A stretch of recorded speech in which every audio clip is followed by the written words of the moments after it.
Bueno, ¿cómo va? Bienvenidos, bienvenidas a otro encuentro más de Hacia dónde vamos. El segundo. Primero hicimos sobre juventudes en general con Inés y con Diego. Y este segundo va a ser un poco sobre los medios digitales, la comunicación, tratar ese tipo de temas. Desde un primer momento, cuando pensamos el ciclo, teníamos en cabeza como alguna de las principales temáticas a abordar y los medios nos parecían uno de gran interés. La comunicación en general creemos que tuvo muchos cambios en el último tiempo, sobre todo con la llegada de los celulares, de las nuevas tecnologías, esta fragmentación de la que vamos a ir hablando a lo largo de la charla, que modifica mucho las dinámicas de comunicación digital, sobre todo en los medios. Así que, bueno, sin más preámbulos, queríamos invitar a Juan a que te presentes un poco y nos cuentes un poquito de lo que haces en tu vida actualmente. Ok, qué difícil, pero está bien. Gracias primero por invitar. Creo que solamente de la gente que está acá lo conozco a Sebi. Hola Sebi, de nuevo. Bueno, mi nombre es Juan Agosto, soy director de Corta. No sé si lo conocen al medio, quizás lo consumen, quizás alguna vez vieron pasar algún tweet o quizás simplemente vieron a Sebi en un video. Y también trabajo como jefe de redacción de Cenital, que es un medio primo de Corta. Corta lo fundamos con Iván Jagroski, que es un amigo mío, que lo conocen más que a mí probablemente. Y después de arrancar con el proyecto de Corta, me convocó para ordenar un poquito la parte escrita de Cenital, que sería los newsletters y las notas escritas de Cenital. Y en eso, esa es mi otra tarea principal.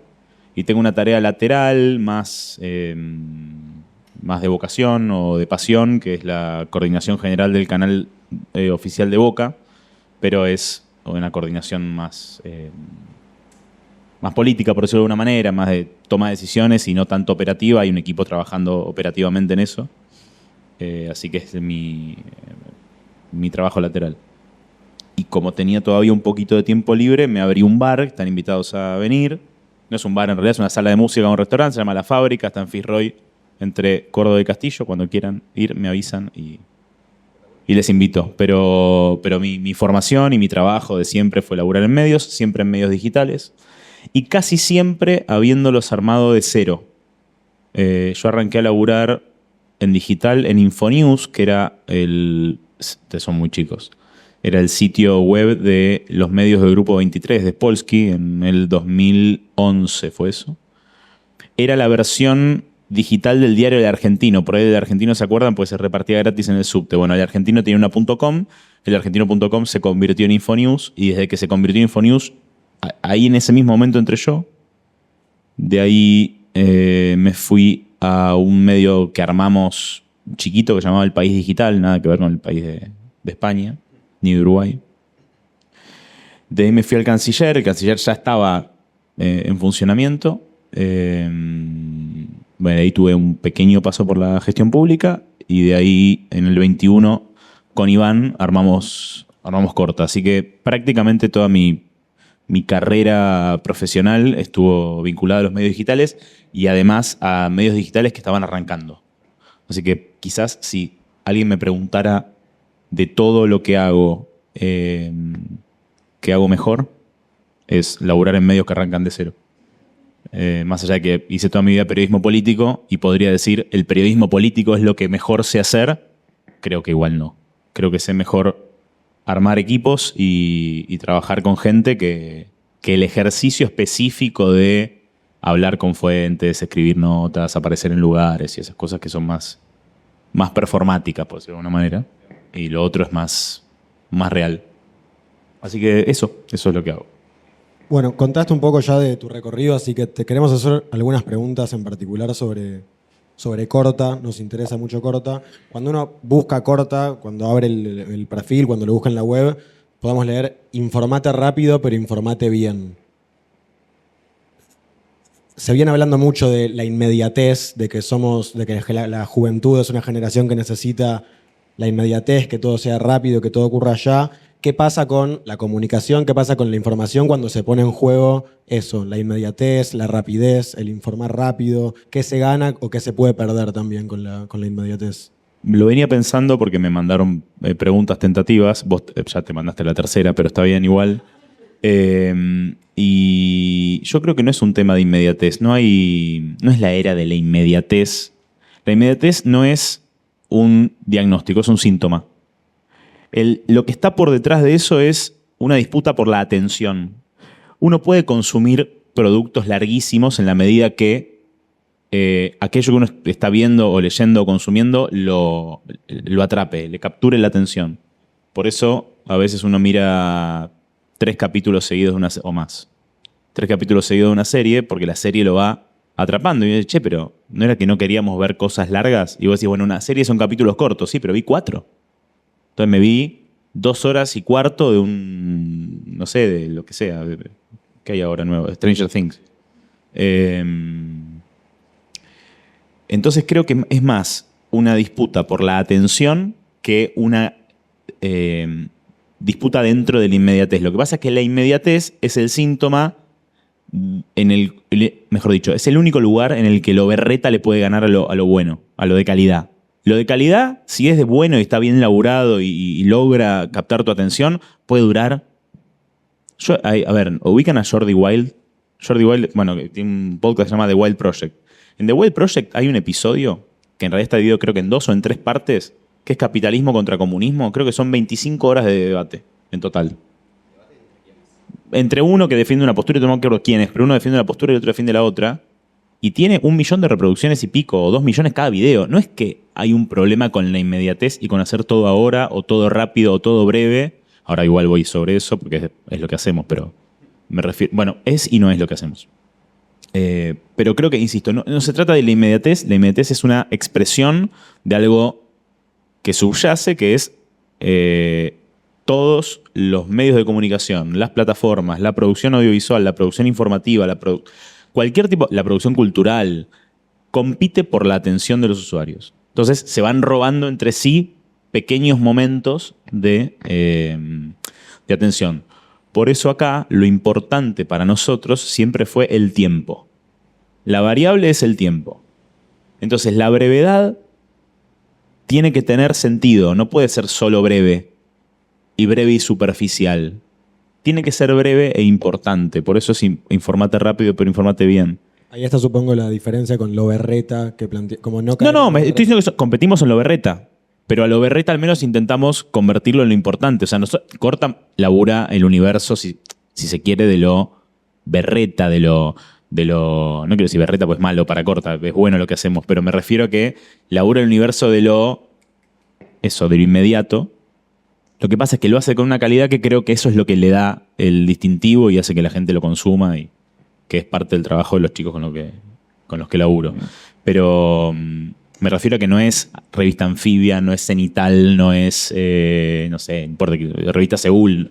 No va a lo profundo del asunto, sino que se maneja dentro de lo superficial, dentro de lo, insisto, berreta, de la competencia de lo que es así nomás. Mencionaste ya esta división cenital corta. Vos estás en los 2 medios. ¿Cuáles son las diferencias de cada uno de ellos?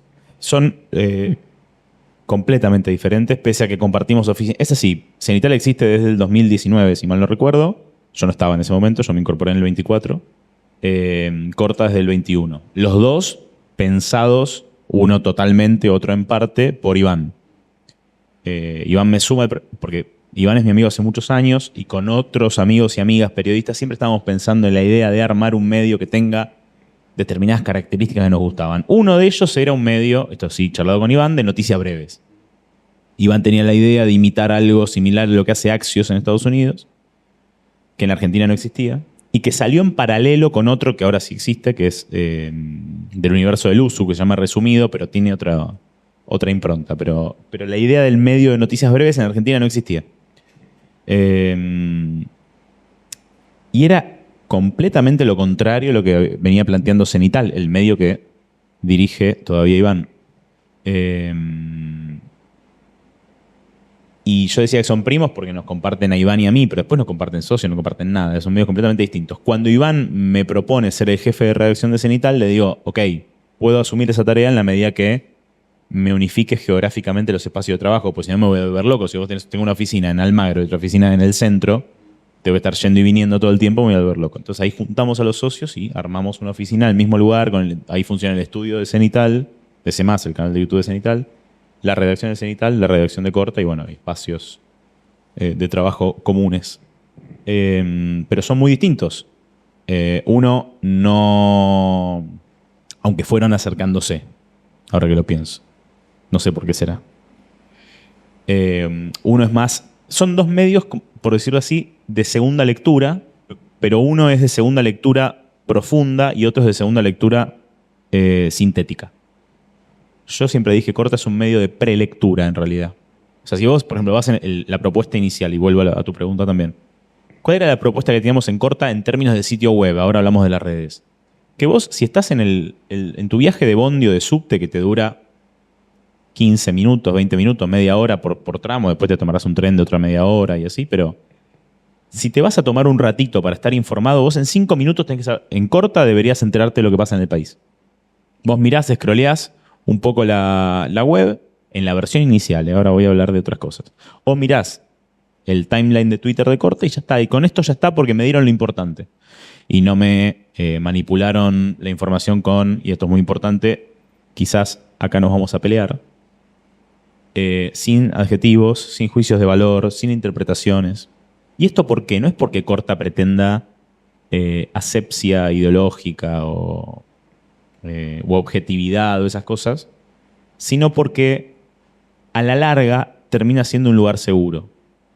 Pues si vos hoy mirás, todos los medios de comunicación están plagados de interpretaciones, juicios de valor, etc. Entonces tenés que leer a todos juntos e intentar encontrar un... Ahora, si yo te saco todo eso y te doy solamente la información, vos vas a entender perfectamente la noticia. Ahora, ¿dónde está el corte? En lo que yo elijo contar y lo que no. Si yo elijo contar una marcha de jubilados y no el aumento de impuestos a la producción sojera, por ejemplo, eso es una decisión ideológica. Apunta al público al que pretendo llegar o busca esa representación. Entonces, no es que hay neutralidad ideológica, sí informativa. O sea, elijo un tema y le saco lo interpretativo. Para que sea un lugar seguro para quien quiera venir a leer y tome después la decisión que quiera en función de eso o emita la opinión que quiera. ¿Y eso se mantiene en todos los contenidos que hace Corta? Cuando Corta hace... Ahora, bueno, salieron 2 documentales de... Ahora vamos con eso. Con el tiempo fue evolucionando Corta hacia un medio más de redes que de sitio, parecido a lo que pasó con El Canciller o con otros medios que se dan cuenta de que les funciona mejor la cosa ahí y empezamos a reducir la redacción y ampliar el equipo de redes. Al ampliar el equipo de redes ampliamos también el equipo audiovisual y lo que largamos el año pasado con Se Ve la Cabeza es ahora Se Ve la Cabeza, no en ese momento, es el canal de YouTube. Y ahí llegó la propuesta de Ofelia Fernández. Vamos a decir, che, pero me dijiste que neutralidad... Bueno, por eso te digo, no hay neutralidad ideológica, pero además Ofelia está en otro rol ahora muy distinto al que estaba hace 2 o 3 años, que es, pasó de ser una legisladora vamos a decirlo así, sencillamente, una legisladora del kirchnerismo a una representante de una generación. Y una representante desde todo punto de vista, no solamente político o institucional, es una representante en la narrativa, en lo profundo de una generación. Es parte de esa generación y además, a diferencia de otros, igual hay bastantes que también lo logran, pero lo puede expresar. Y a mí me pasa con gente que no está metida en política, con la que converso a veces, que por ahí tiene 25, 24, 26 años, y cuando la ven a Ofelia, se quedan. Dicen, esta piba está hablando de lo que yo hablo. En ese camino apareció a partir de también el acompañamiento de Fundar la posibilidad de armar esta serie de documentales. El primero se llamó Cómo ganar plata, este se llama Cómo ser feliz. El primero estaba más vinculado a que quizás en este debate actual de la reforma laboral es bueno volver a verlo, las diferentes formas en las que una generación u otra desarrollan su vida económica. Algunos con trabajos en relación de dependencia de 8 horas, como la operaria de Marolio, otros en trabajos nuevos de redes sociales, creadores de contenido, plataformas, etc. El segundo, Cómo ser feliz, supongo que lo vieron. A veces estoy en lugares donde doy por sentado que lo vieron, pero si no lo vieron, véanlo. Tiene que ver con el efecto que tuvieron las redes sociales en nuestra vida cotidiana, en nuestra psiquis, en nuestra forma de ver el mundo, en nuestra forma de sentirnos, de alegrarnos, de deprimirnos, de vincularnos. con un eje muy particular, que es el año 2010, que es un año en el que ella identifica con mucha astucia como un problema. Dice, che, crecieron las tasas de suicidio y de depresión, y coincidió con la aparición del dedito de Facebook. Entonces, bueno, a partir de ahí traza un camino y también algunas soluciones o ideas para resolverlo. Pero son productos de largo aliento. Dura, creo que 50 o 50 y pico de minutos el último y un poquito más el primero.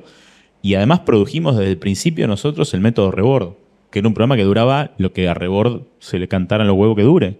Y hay programas que duran 3 horas o 4. Creo que el de Máximo Kirchner dura 4 horas. Sí, 4 y cuarto. Después hay cónclaves, hay transmisiones de elecciones que duran más tiempo. Y sin embargo tienen un alto poder de llegada y visualizaciones y conversaciones. Y yo creo que además Tomás, a partir del método, se convirtió en un... esto también, había una pregunta vinculada a la aparición de figuras políticas, pero se convirtió en una figura más política que un entretenedor, sí. No quería usar palabras en inglés, pero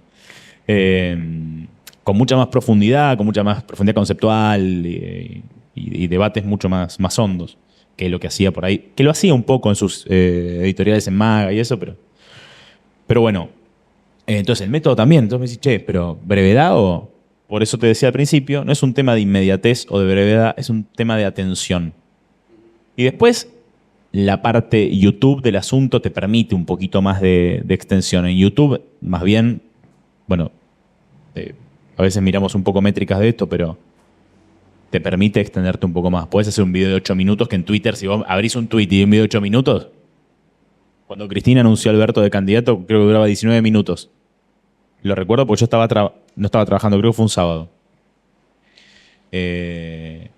Pero vi el tweet, vi 18 minutos y dije, no voy a ver el video. Dejé el teléfono. Dije, lo veo después. Claro, los 3 minutos, conversaciones, que dije, ¿qué pasó? ¿De qué me perdí? Y miro y vi 19 minutos en un video de un tweet y dije, no lo voy a abrir. Si fuera en YouTube, capaz que te da más. Pues decís, bueno, es otra plataforma, la uso en otro dispositivo. Yo no sabía esto porque usaba YouTube en el celular, pero desde que vi el documental de Ofelia me borré YouTube del celular y dije, la tele en la tele, el celular en el celular y las compras, no en Pedido Ya Market, en el almacén. Bueno, eso, nos permitimos en algunos casos cosas de más largo aliento. De hecho, las notas de corta, que al principio eran muy breves, eran 3, 4 parrafitos, se convirtieron en notas más largas, separadas por un subtítulo que se llama profundizada. De modo que alguien que entra a una nota de corta, lee la cabeza informativa, entiende la noticia, lee el siguiente párrafo que se llama ¿por qué importa? O sea, ¿por qué esto es relevante dentro de la conversación pública del momento? Algún parrafito más que pueda ampliar con una declaración o con algo más. Y después el profundizar ya es más contexto, qué pasó y bla. Bien. Podemos seguir. Hay algo de esto de Ofelia de apelar a una generación, que ella lo nombra mucho en su discurso últimamente, y creo, tal vez esto desde una mirada externa, Corta tiene un poco esa mirada también. Hay algo de apelar a los jóvenes, apelar como a características de visualización de la juventud, pero al mismo tiempo siento que termina pasando que el documental de Ofelia no lo vieron solamente jóvenes, no. Para nada. No, de hecho me sorprendió. Los comentarios que hay en YouTube son de yo veía mucha lo mismo. gente mayor, sí. Pero quizás no es generacional, pero lo es. Es mucha gente mayor, digo, tampoco tan mayor, ¿no? Pero gente de 50, 60 o 70 años que dice, me hubiera gustado que en mi época hubiera habido este tipo de contenidos. Pero bueno, también Ofelia no busca esa generación, es esa generación y es al revés. Esa generación decidió convertir a Ofelia en una referente. No es que ella un día estaba en su casa, vinieron 4 asesores, le dijeron, Ofelia, vos que tenés 18 años y te peleaste con Feynman, deberías lanzarte a la política, decir esto, porque te van a seguir los jóvenes. Nunca fue así. Fue al revés desde el principio y sigue siendo al revés. Hay una generación que la toma a ella como referente y decide consumirla, acompañarla, votarla o lo que sea. En Corta es un poco distinto porque yo cumplí 37 años, o sea, soy un millennial casi con una cabeza de un boomer. O sea, me he visto con camisas, o sea, estas cosas que no. Entonces, si bien tengo contacto con una generación, no soy parte de la generación a la que Corta le pretende hablar. Por lo cual ahí sí hay que admitir que teníamos una búsqueda al revés de lo de Ofelia. Nosotros, los treintañeros, creando un medio que busque aceptación en los veinteañeros, por decirlo de alguna manera. Igual, aún así, no lo digo como que fue con un objetivo comercial, sí fue con un objetivo periodístico, que es, che, no hay medios hablándole a una generación respetándola. Hay medios que hablan de boludeces y medios grandes, tradicionales o más antiguos que adoptan lenguaje joven para ver si llegan. Entonces pone, se repicó, buenardo, no sé qué, y vos mirás y es Clarín. Y dice, bueno, que me imagino que Héctor Mañeto no estaba pensando en eso, sino que tuvo todo un equipo de trabajo tratando de apuntar y obviamente que les va bien. O sea, vos abrís el TikTok de Clarín y tienen, no sé, 3 millones de seguidores. No es que no lo logran, pero no nacieron así, tuvieron que adaptarse. Y acá la pregunta que yo me hacía es, ¿adultos hablando como jóvenes o jóvenes hablando en el idioma de jóvenes? Y con la seriedad con la que por ahí ustedes son una porción muy específica y privilegiada de una generación, pero ustedes no hablan de política diciendo, está buenardo, se repicó. No, hablan seriamente de política. O consumen política seriamente. Entonces, el objetivo de Corta era presentar algo para una generación, en términos, si se quiere, estéticos, de la edad de quienes trabajan ahí, que cuando arrancaron a trabajar ahora son un poco más grandes, pero cuando arrancaron tenían todos 25 o menos. No me acuerdo, pero creo que Ile tenía 20 o 21 y todavía sigue. Juancito Azurro creo que tiene también 20, 21, 22. Perdón, nombré a 2 y merecen que los nombre a todos, pero estaban mencionando a gente que era muy, muy joven cuando arrancó. Entonces, la búsqueda era esa. Ahí sí éramos 2 treintañeros, Iván y yo, armando un equipo que pueda tener aquello que tiene Ofelia, que es, che, hablen ustedes. No, o sea, nosotros vamos a hacer lineamientos generales de lo informativo y cómo se trabaja, pero ustedes son los que van a trabajar.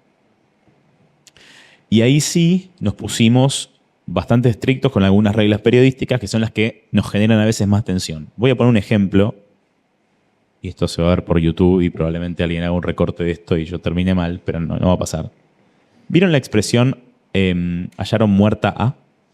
Que hay un debate sobre no la hallaron muerta, la mataron. Bueno, en términos jurídicos sí, alguien la mató, pero en términos periodísticos, si una mujer desaparece, no se sabe de su paradero, y aparece muerta, la noticia es que apareció muerta. Hasta ese momento, yo no sé si la mataron, tuvo un accidente o se suicidó. La verdad es que no se sabe jurídicamente. Probablemente ya haya versiones periodísticas de determinado varón que la mató. Pero en términos estrictamente de esa noticia específica, estaba desaparecida. Detuvieron a uno y apareció muerta, la noticia es que apareció muerta. Que la mataron se va a determinar después en sede judicial, pero la noticia específica en ese momento, ya contamos que desapareció, ya contamos que detuvieron al presunto asesino, o sea, se habló de un presunto femicidio, se habló de todo eso. Ahora, la noticia de ese momento es esa. Y ahí muchas veces con los chicos, y sobre todo con las chicas, porque hay un movimiento que propone dar vuelta otro tipo de cobertura mediática, de revictimización y hasta a veces burla de cómo estaba vestida, de que le gustaban las fiestas y tal. Entonces, como pasa eso en los medios, es absolutamente razonable que las mujeres periodistas digan, momento, no tratemos este caso como cualquiera. Pero, volviendo a las reglas periodísticas, a veces las reglas periodísticas te obligan a hacer cosas que son antipáticas hasta para uno ideológicamente.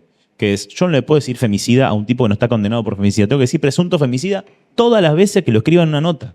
Aunque tenga la absoluta certeza en mi fuero íntimo de que el tipo es el que la mató. Hay que poner presunto hasta que la justicia lo condene. Y cuando la justicia lo ordena, bueno, ahí tenés otro margen. Pero pongo esto porque es un caso más actual, pero por ejemplo, el caso de los derechos humanos, y hasta que no se condene por por represión ilegal a alguien, a un genocida de la dictadura, y uno siempre sostuvo la bandera de las organizaciones de derechos humanos, de las madres, abuelas, hijos, y le dijo genocida a los genocidas, aunque todavía no estaban condenados. Le decíamos genocidas cuando no habían arrancado los juicios, los del 2005, digo, no los anteriores. Porque era una postura política, una postura ideológica. Sin embargo, periodísticamente, si tú estás analizando la causa y transcribiéndola a un papel, tenés que hablar como periodísticamente corresponde por regla. Eso no significa esquivar la discusión. No significa no hablar del tema. Cubrís el tema, lo seguís, señalás a los que son, los ponés en la tapa de los diarios, pero te regís por reglas periodísticas. Esto lo vi investigando con un amigo, el origen de Página 12. Cómo se escribían las notas. Y era full regla tras regla, que es lo que nos enseñaron, no sé si alguien acá estudió periodismo o estudia periodismo, pero es el manual de TEA. Sujeto, verbo, predicado, cabeza informativa, no utilizar... No usar adjetivos calificativos, sí, adjetivos descriptivos, pero no calificativos, no hacer juicio de valor, no interpretar, porque podés cometer un error periodístico muy grande. En cualquier caso, hasta en el más boludo, hasta en, no sé, en un partido de fútbol, interpretar lo que hizo un jugador. Entonces ahí sí nos pusimos muy estrictos en las reglas, pero no, insisto, para la asepsia ideológica o para la neutralidad informativa, sino para arrancar de cero. Cuando todos aprendieron eso, ahí podemos jugar un poco más. Y de hecho lo que pasa en las redes es que jugamos un poco más. O lo que pasa en los títulos de las notas es que ahí sí jugamos un poco más. Mientras lo informativo esté correcto dentro de la nota, en el título podemos jugar un poco más con alguna palabra. Bueno, te iba a preguntar por eso, porque lo que me parece es, vos mencionás la atención y mencionás a la vez la neutralidad ideológica, cómo evitando el clickbait, cómo evitando caer en extremos, se logra, cómo se trabaja puertas adentro el captar esa atención, la necesidad de que con un posteo yo siga leyendo, que con un posteo yo entre al perfil de Corta, cómo se trabaja el captar esa atención sin caer en lo que Corta, entiendo, intenta evitar entrar. No lo sé. No funciona siempre. O sea, a ver, el clickbait es infalible. Si yo te pongo quién es la nueva novia de... ¿cómo se llama el actor de Frankenstein? Jacob Elordi. Si yo pongo quién es la novia argentina de Jacob Elordi en un título, más vale que vamos a hacer todos ahí. Y si pongo, no sé, Clara Sánchez, la novia argentina de Jacob Elordi, y capaz que no te da... Bueno, por ahí porque es argentina, sí, vamos a Eclid, pero no genera tanto.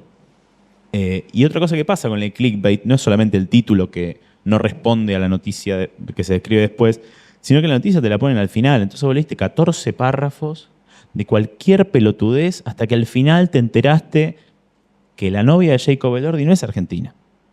Es hija de argentinos, pero nació en Polonia. Y entonces no era argentina. Bueno, no importa. Esas cosas cuesta porque es una tentación permanente. Y el clickbait de, por ejemplo, ¿quién es el nuevo ministro del Interior? Para describir la carrera de Diego Santilli. No me parece tan mal, porque vos después respondés. No es que no respondés. Entonces hay un equilibrio, hay intentar buscar un poco de bait, que no está mal, que lo tuvo siempre el periodismo, porque aparte el título siempre fue, a nosotros nos enseñaron en TEA, el gancho. El gancho sería lo mismo, tiene la misma forma. Bait es carnada, ¿no? O anzuelo, no sé. ¿Y eso sí? Un gancho. Es lo que vos, con lo que traes la atención de alguien, de un cardumen de peces en este caso. Pero cuesta a veces. Cuesta no caer en esa tentación, y lo que siempre les digo a los chicos es respetemos al que está consumiéndonos. Démosle a esa persona, si hacemos un recorte para Twitter de algo que dijo alguien, no recortemos 4 segundos. Recortemos 1 minuto para que se entienda más o menos el contexto en el que esa persona lo dijo, y no sea solamente... Y después pones el título, lo más impactante lo pones arriba. En la bajada del tweet describís el resto de lo que dijo, pero vos ya tenés en el título una frase fuerte. Entonces, bueno, listo, me cagué todo. Diego Santilli explicó cómo fue su primera reunión con Javier Milei, por ejemplo, no sé. Y el tipo lo dijo, solo que no dijo solamente me cagué todo cuando lo vi a Milei. No, me cagué todo porque el desafío que implicaba para mí este nuevo trabajo y hablar con los gobernadores y tal.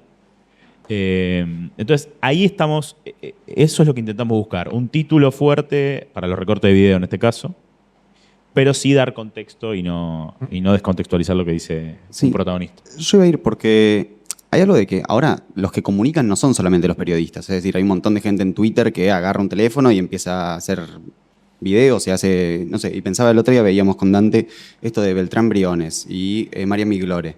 Que hubo como esta tensión y ella decía algo de la cultura de la doma, que es ahora. ¿Qué es esto? Sí, agarro tres segundos de clip y con esto te gané el debate. ¿Qué pasa ahí con el periodismo contra eso? Lo que pasa es que yo no quise decir que quien hace juicio de valor, opina, interpreta o lo que sea, está mal y no hace periodismo.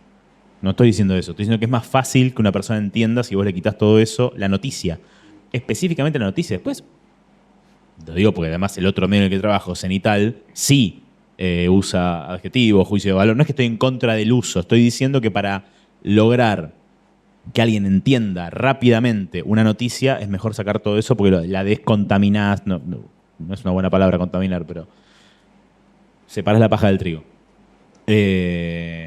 Pero, y también hay otro tema. Primero, cualquiera puede hacer periodismo porque el periodismo es un oficio. Entonces, esa idea de esto no es periodismo, esto sí es periodismo, que a veces dicen algunos, a mí no me va. Y además de eso, comunicar puede comunicar cualquiera. Un actor comunica, una socióloga comunica, cualquier persona que tiene una cuenta de Instagram comunica. Cualquiera puede comunicar. No pasa nada con eso. El tema es, ¿por qué razón vos utilizás determinados recursos?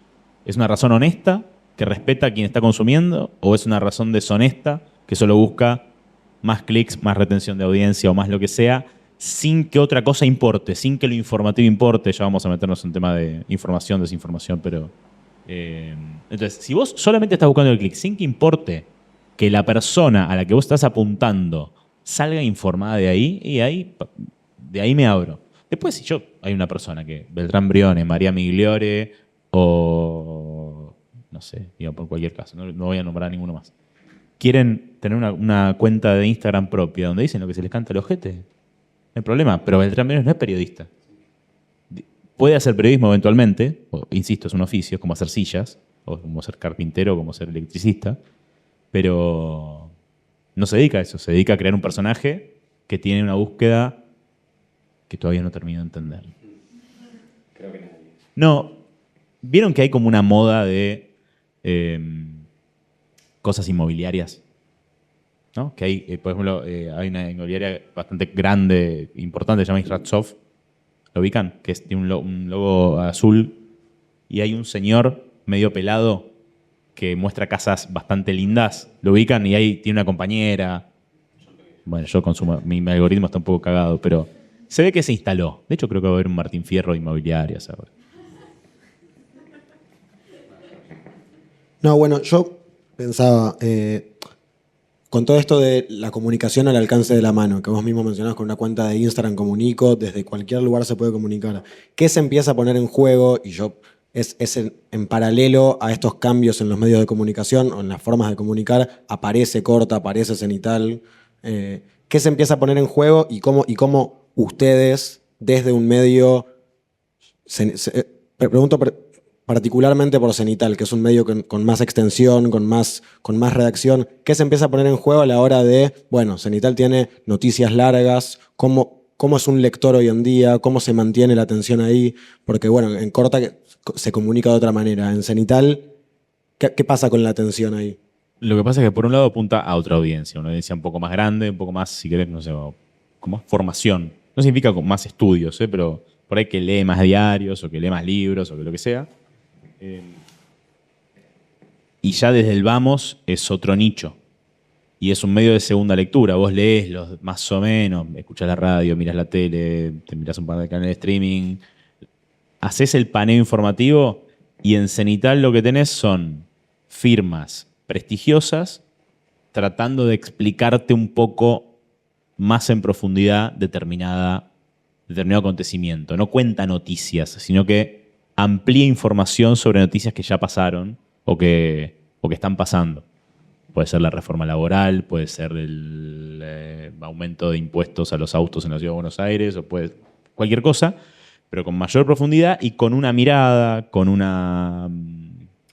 tratando de ocupar un lugar en la discusión pública. Pero ahí lo importante de Cenital es el prestigio de sus firmas, que acumularon trayectoria, no sé, Claudia Piñero, Juan Gabriel Tocatlián, o mi amigo Pablo Ibáñez, que tiene un montonazo de años haciendo periodismo político, y él te va a explicar mejor lo que está pasando en la Casa Rosada o en el Congreso que un periodista que recién arranca. Y mismo los que están en YouTube, María O'Donnell. María O'Donnell, bueno, ni los nombro porque... Iván. Pues, claro, no, Iván no. No, bueno, pero Iván es otro caso particular. No es porque sea mi amigo, no es porque lo quiera, no es porque sea mi, entre comillas, socio. Yo no sé si hay un periodista mejor que él en nuestra generación. O sea, si hay un periodista de nuestra generación con la capacidad de escribir el newsletter que escribe él. No sé si hay. No lo sé, por ahí hay, pero no lo sé. Diego Genud, capaz, es un poco más grande. Pero no sé si hay. Entonces ahí va lo mismo. Son muchos años de acumular trayectoria y laburo que te convierte en una persona prestigiosa. No solo lo que Iván escribe, es que Iván logre que Ernesto y María estén en su canal. Eso habla del respeto que tienen por él. Pero bueno, insisto, es una búsqueda más profunda, más prestigiosa, pero igual de segura para determinado público, para determinado nicho. Leer Cenital es un lugar de seguridad. Yo leo ahí, ok, ahora entiendo. O a veces mucha gente dice, ahora sé lo que tengo que pensar al respecto de algo. ¿Cómo es la producción de contenido en medio de la desinformación que hay? Porque ustedes buscan seguridad. ¿Cenital estamos hablando o corta? ¿O los dos? Ambas. Ok. Pero mi pregunta aparece en, si ustedes buscan en todo momento brindar seguridad al lector, y estamos en un contexto de desinformación y en la cual las fake news circulan a la misma velocidad que las noticias reales, ¿cómo para ustedes como generadores de contenido, dónde se busca? Hay que ir a las fuentes, porque yo mismo he escuchado a Iván hablar de ir a las fuentes. Ir a las fuentes es la regla general. De hecho, los chicos que trabajan en Corta, más allá de tener otra edad que los adultos, casi adultos mayores que trabajan en Cenital o firman en Cenital, son todos periodistas profesionales. O bueno, en algunos casos no son periodistas, pero no importa también el caso. Pero en general son periodistas profesionales que pueden interpretar de dónde viene determinada información o las características más o menos serias de la fuente de la que viene. Si es, no sé, pongo un caso divertido porque mucha gente se come las placas y las noticias del Mundo Today. ¿El Mundo Today es? ¿El Mundo Today? No me quiero equivocar. Bueno, hay un medio que es un medio parodia, que se llama El Mundo Today. Si no se llama El Mundo Today, perdona El Mundo Today si es un medio serio. Creo que es El Mundo Today. Que tiene un logo naranja y siempre publica noticias que parecen ciertas, pero son muy buenos ellos en eso, porque vos la mirás y decís, podría ser. Tipo, no se ponen, Islandia está por elegir su primer presidente con inteligencia artificial. Y vos estás tan lejos de Islandia que decís, ay, pero esto no sé si es verdad o no. Entonces terminás yendo a Reykjavik Post y decir, a ver, sí, no, es mentira, es El Mundo Today. Pero El Mundo Today tiene un objetivo que es entretener, que la gente se ría. Por ahí es tan fino que apunta a un público que tiene que saber perfectamente que eso es mentira y hay gente que se puede confundir y, no sé, postear en Facebook eso como una noticia real. Pero en general los periodistas profesionales saben identificar o huelen mejor cuando algo parece trucho. Te das más o menos cuenta. No la voy a exponer, pero una amiga publicó ayer creo que fue, un video de un supuesto, ¿cómo se llaman? Los hogares de perros. Refugios. Un refugio donde los perros eligen a sus dueños. ¿Lo vieron eso? Y eran alguien contando esa historia y ella puso, ay, no quería llorar hoy. Y eran, claro, estaban unos como nosotros así sentados y entran varios perros así y van eligiendo dueño. Y era obvio que era inteligencia artificial, pero no era tan obvio, solo porque los pelitos de los perros se movían raro. Pero saben que tiene que... ¿Qué? ¿Lo viste? Ah, bienvenida. Bueno. Es que es cada vez menos obvio también. No, estamos a... ¿Qué hora es? A las 12 ya nos vamos a comer todas las fake de IA, porque avanza demasiado rápido. Demasiado rápido. Mi hermano me mostraba, yo le mandé a mediados del año pasado, creo, le digo, mira, este es el primer corto hecho con Sora. Sora, ¿eh? y era un globo, bueno, no me acuerdo, un globo amarillo. Y me dice, mira, boludo, y se reía. Me dice, mira lo que avanzó en un año, es un delirio. Bueno, ahí hay un desafío. No quiero empezar con el desafío del periodismo, la inteligencia artificial y el rol de los medios y toda esa historia. Pero sí hay algo que un periodista profesional tiene que empezar a aprender de cómo funciona la inteligencia artificial generativa. Y saber que hay... También, bueno, hubo uno de un canguro en un aeropuerto, de un koala en un aeropuerto. El del koala se lo comieron todos. ¿No se lo vieron el del koala? Mucha gente se comió el del koala. Porque encima tenía una ventaja con respecto a otros, que es que había gente hablando, pero no en cámara. Entonces todos hablaban medio de costado y no se veía tanto la boca. Pero cuesta y va a costar mucho más. Ahí hay un desafío posible. Pero es volver a las fuentes, buscar, los chicos lo saben también, Sebi no me va a dejar mentir, cuando mandan algo digo, búsquenlo bien, vayan al video, rebobinen el vivo y fíjense si dijo eso, como está diciendo, pues también hay muchas cuentas, sobre todo libertarias, que tienen un interés distinto al informativo, que te ponen una cosa que no es, pero termina siendo más o menos lo que dijo. Entonces, por ejemplo, ponen, no sé, Ofelia se volvió loca y quiere expropiar la herencia. Y Ofelia estaba hablando de que, bueno, hay países en los que hay un impuesto a la herencia que es mayor y no sé qué, y bla, bla, bla. Pero bueno, decir, bueno, en el universo de lo que estaba hablando no es del todo mentira, solo que lo exageraron tanto que, bueno, hicieron que la gente entre a ver el video. Y además lo que pasa es que vos entrás a ver el video y ya sesgado por ese título que pusieron, pensás que efectivamente es lo que dice ese título. Porque decís, bueno, por ahí no entendí del todo bien lo que dijo Ofelia, pero debe ser lo que dijo de Real Bunny. Sí, se terminan generando burbujitas ahí de información o desinformación. Vamos a movernos ya a la parte final. Algo más de esta cosa de comunicación política, que es algo que realmente nos interesa. Yo hace poco escuchaba a Andrés Malamud, que decía algo, creo que en Gelatina, sobre que ahora los streamers o las cabezas de los medios digitales tienen más posibilidad de comunicar y de ser mejores candidatos que los políticos tradicionales, entre cierto punto. Eso no significa que después sean mejores funcionarios. Pero, ¿cómo ves el lugar de los nuevos medios digitales para generar espacios de aparición de figuras políticas? Dijo lo mismo Pergolini y creo que dijo lo mismo Fontevecchia, si mal no recuerdo. Para mí se están apresurando con un fenómeno para ver... Los voy a interpretar, está mal. Pero para ver si después la terminan pegando. O sea, están subiéndose muy rápido un fenómeno. Es cierto igual ese fenómeno, existe, pero hoy lo que veo es más bien lo contrario. Hay políticos convirtiéndose en creadores de contenido creadores de contenido convirtiéndose en... La experiencia hasta ahora me parece que viene siendo la contraria. Gente que sale de la política y empieza a hacerse Instagramer o YouTuber o TikToker o algo... o el caso de Ofelia, que yo lo estoy banalizando, pero en este caso Ofelia es una youtuber, entre comillas, con un trabajo mucho más profundo de representación, de explicación y de tratar de entender un fenómeno, una generación o una época. Perdón, yo creo que todo esto que dice Sani, y te lo agrego para que lo sumes a tu respuesta, tiene que ver con la calle online, todo lo que se viene hablando de la calle online, a diferencia, porque...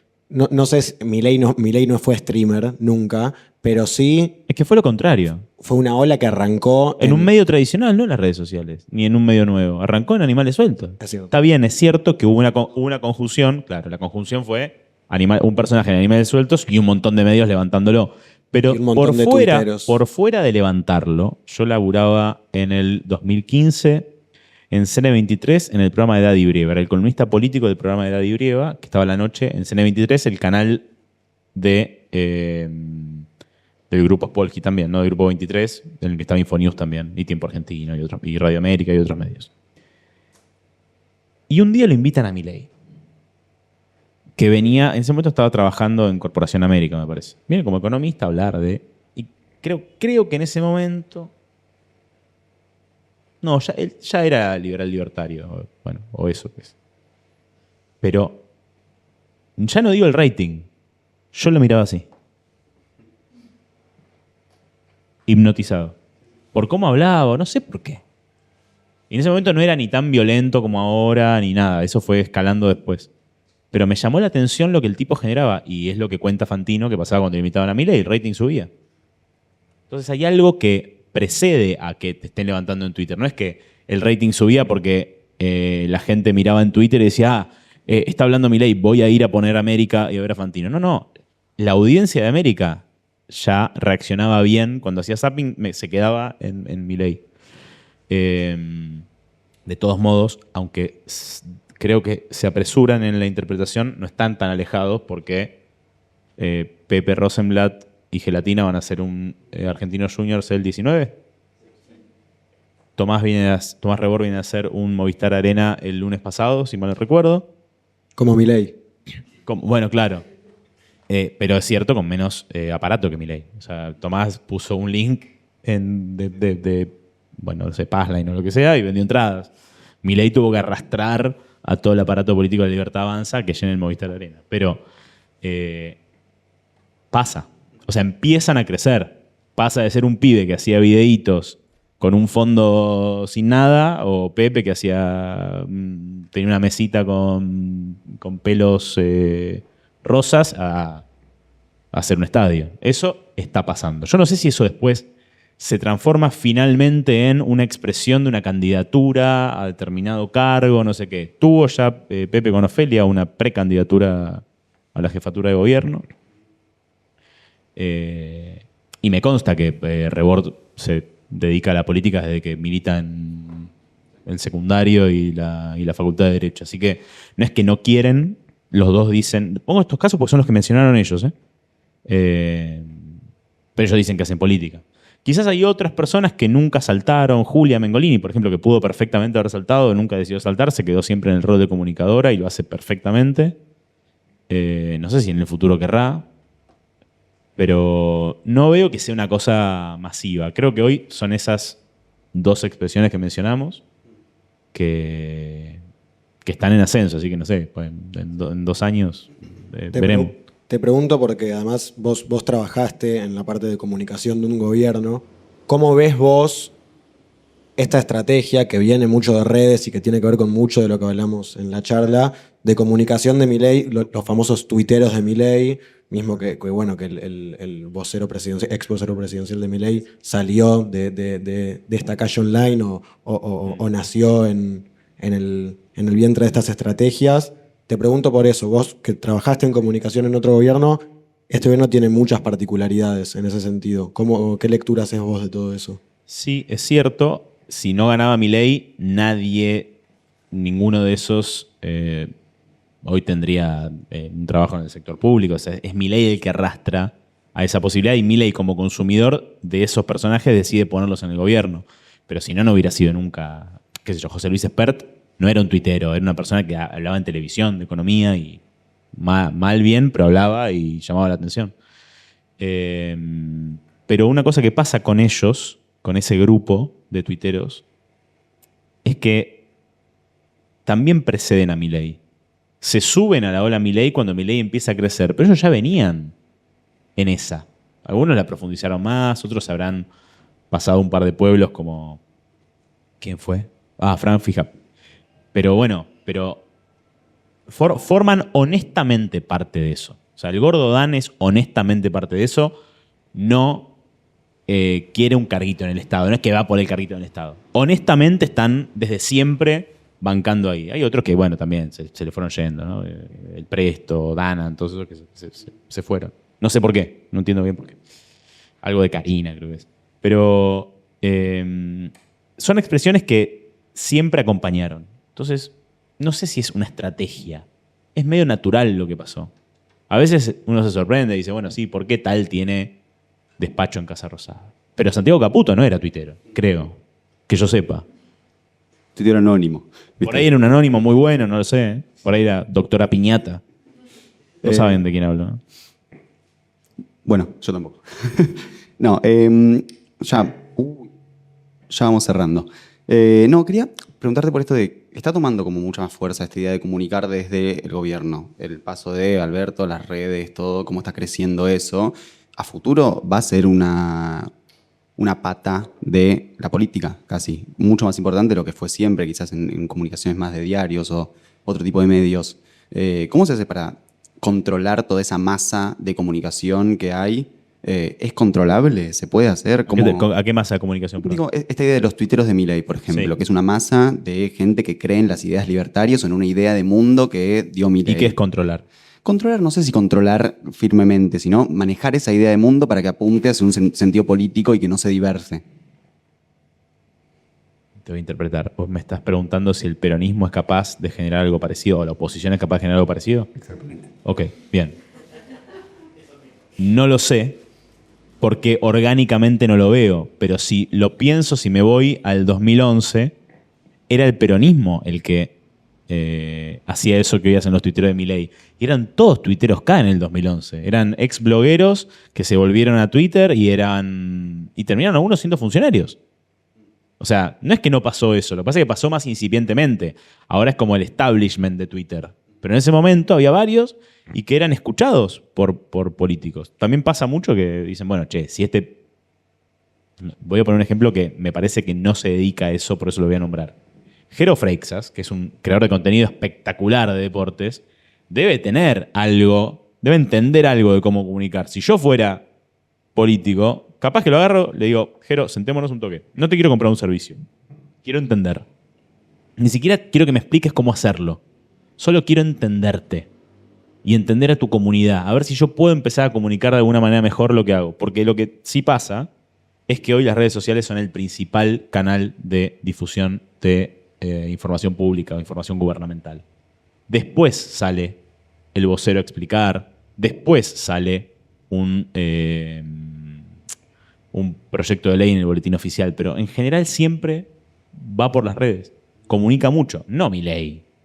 Trump, Obama creo que es el que más, el que inició eso, el que la vio a tiempo, o el que la vio primero. Y Hugo Chávez. Pero Obama y Chávez, yo me acuerdo que en esa época era la rivalidad tuitera, era esa. Que no era una rivalidad, no se hablaban entre ellos, pero era como Chávez todo el día, Chávez Candanga tuiteando todo el día y Obama con la cosa moderna de la comunicación en redes sociales. Pero hoy sí, hoy, de hecho, para ustedes también supongo que el principal canal de conexión con la representación institucional y política son las redes. Antes no podías hablar con un diputado, con un senador, a menos que fueras un periodista. O un empresario, o el sobrino de un periodista, un empresario o un político. Hoy es mucho más directo. Hay muchos políticos que creo que usan mejor sus redes sociales que estos, que son solo de instalar temas y hacer como bombardeo de cosas. Sí hay políticos que interactúan, que hablan por privado, que contestan mensajes y son mejores en eso. Me parece que es el mejor uso. Alberto creo que tenía, antes de ser presidente, a veces puteando, pero un buen uso de eso, de interacción, pasa que no era tan relevante. Martín Yesa creo que tiene también una buena interacción con, bueno, Ofelia ni hablar. Pero me parece que es más por ahí que por tuiteros que instalan temas y bardean el uso que la política le tiene que dar a las plataformas. Pero no lo sé, no es una respuesta. Es una idea. Te pregunto para ir cerrando, en algo que reúne muchas de las cosas que charlamos por ahora, en medio de un bombardeo de información que sufrimos constantemente, o medio en un contexto en el cual debates en los que parece que no va a haber discusión, me acuerdo del 24 de marzo que sacaron el video de la memoria completa, en momentos en los cuales parece que no va a haber debate, estamos en un momento en el que aparece debate, aparece nueva información. ¿Cómo mantener la atención o qué pasa con la atención en este bombardeo? Y no te lo pregunto necesariamente por tu lugar de director de corto, casi que como ser humano y como ser político, ciudadano de este país. ¿Cómo lees esto? ¿Cómo pensás qué salida ves a esta situación? Tampoco lo sé. Sí hago un diagnóstico que hacen también algunas colegas más que nada, que es que nosotros los progresistas durante muchos años fuimos el statu quo, entonces descansamos en que algunas cosas que habíamos conquistado eran lo bueno, lo que está bien, la verdad, lo indiscutido, y nunca reflexionamos nosotros mismos sobre, por ahí algunas cosas las podríamos pensar distinto. que andar señalando a determinadas personas porque piensan que los militares mayores de 85 años, o de 70 años, o de 65 años, tienen que estar en prisión domiciliaria, en vez de señalarlo como diciendo genocida, hijo de puta, no sé qué, yo creo que igual tienen que estar en cárceles comunes, pero la discusión en algunos casos podríamos haberla tenido con más reflexión. Pongo este caso porque es el caso que más me llega, pero... Igualmente hay una intención particular de que las discusiones pasen a ser como se unila todo, no se ve. Por eso me acuerdo en el Día de la Mujer que eliminaron el Salón de las Mujeres. Pero eso es una estricta provocación hecha a propósito para llamar la atención y plantear otra discusión. No se trata de que es... se podrían haber inaugurado ese salón cualquier día. Fue una provocación específica esa. Pero te decía del diagnóstico de nosotros, de nuestra configuración progresista de nuestra existencia. Después, ¿qué hacer a futuro? No lo sé, porque es cierto que hartamos tanto, a veces con algunas cosas, no lo digo como algo malo, por ahí fue algo bueno y había que hacerlo, y para mí levantar la bandera de los derechos humanos en el 2003, 2004 era un poco antipático capaz, no era lo que más garpaba. Porque veníamos de 10 años de no discutirlo, de indulto, de punto final, de cosas y de, además, la dictadura todavía cerca. Si pensamos en el 2003-2004, el juicio a las juntas estaba tan cerca como ahora el 2003-2004. O sea, estamos en la misma distancia temporal y nos parece una cosa muy vieja aquello, nos parecía en ese momento también. Yo creo que eso fue un acto de valentía de Kirchner, sin la necesidad, porque no es que la sociedad estaba demandando eso masivamente, como quizás ahora la sociedad sí estaba demandando masivamente que baje la inflación, que los impuestos medio que me ahogan, que yo pago de IVA como responsable inscripto, como pyme de ganancias o como no sé qué. La sociedad un poco estaba demandando algunas cosas económicas que no había resuelto el peronismo, y sí era bastante, sobre todo la inflación era una demanda absolutamente mayoritaria, y el gobierno y la Libertad Avanza en campaña fue muy inteligente en eso. Y de hecho creo que la supervivencia política de la Libertad Avanza todavía es gracias a que logró domar la inflación. Pero en ese momento no era que la sociedad demandaba memoria, verdad y justicia. Era una postura moral del presidente que dijo: hay que resolver esto, producto de su historia, de sus luchas y de lo que sea. Pero ahí se la jugó. Y un poco lo que está pasando ahora es lo mismo. No era una lucha de Milei la memoria completa, los no 30.000. No era una lucha originaria de él. Él es economista y quería discutir economía. Necesitó a Villarroel para completar un combo de representación para ir a las elecciones, entonces está un poco cumpliendo con eso. Pero si se dan cuenta, no sé si lo habrán visto, desde que están peleados, habla cada vez menos el gobierno de los que no son 30.000 o que no sé qué. Ya no, yo a Milei no lo escuché más hablar del tema, por ejemplo. No menciona más el tema. Es una lucha de Victoria Villarroel, que se encargue ella, porque ahora estamos peleados. No sé si estoy respondiendo a la pregunta o me fui por las ramas. Pero hay una parte de la política que tiene que aprender lenguajes nuevos, narrativas nuevas y sobre todo tratar de sentarse a entender. Porque lo que pasó también cuando ganó Milei es que buena parte de la sociedad y de a veces nuestros amigos se enojaron con el electorado sin tratar de entender por qué. Yo creo... Upa, ¿estás bien? Se nos cayó uno. Bueno, yo dije que ser periodista era como fabricar sillas. Voy a retirar lo dicho y voy a decir que ser periodista es como arreglar microondas.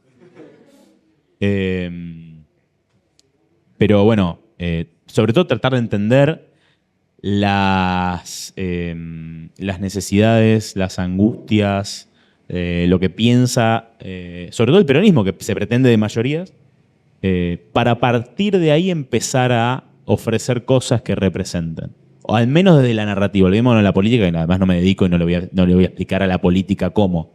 Pero sí en la narrativa progresista, volvamos a pensar un poco en qué está pasando la gente a la que creemos que nos parecemos o que representamos. Pues también, insisto, desde un barrio semi-privilegiado de la ciudad de Buenos Aires, vestidos con determinadas marcas de ropa, tampoco vamos a decirle a determinada gente que entienda por qué está mal que un militar sea ministro de Defensa.